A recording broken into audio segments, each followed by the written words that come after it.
بسم اللہ الرحمن الرحیم۔ السلام علیکم ورحمۃ اللہ وبرکاتہ۔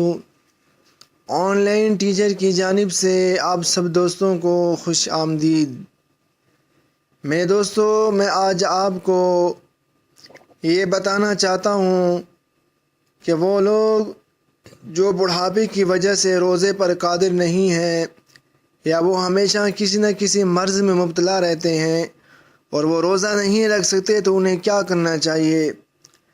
میرے دوستو، وہ لوگ جو بڑھاپے کی وجہ سے روزے پر قادر نہیں، اگر کوئی مرد ہو یا عورت بڑھاپے میں یا دائم المریض ہونے کی وجہ سے رمضان کا روزہ رکھ نہیں سکتے، رمضان کا روزہ رکھنے پر قادر نہیں اور مستقبل میں بھی قادر ہونے کی کوئی امید نہیں اور صحت کی امید بھی نہیں، تو ہر روزے کے بدلے تقریباً 2 کلو گندم یا اس کی قیمت فدیے میں دے سکتا ہے، لیکن اس کے بعد اگر صحت یاب ہو گیا تو دوبارہ قضا کرنی ضروری ہے۔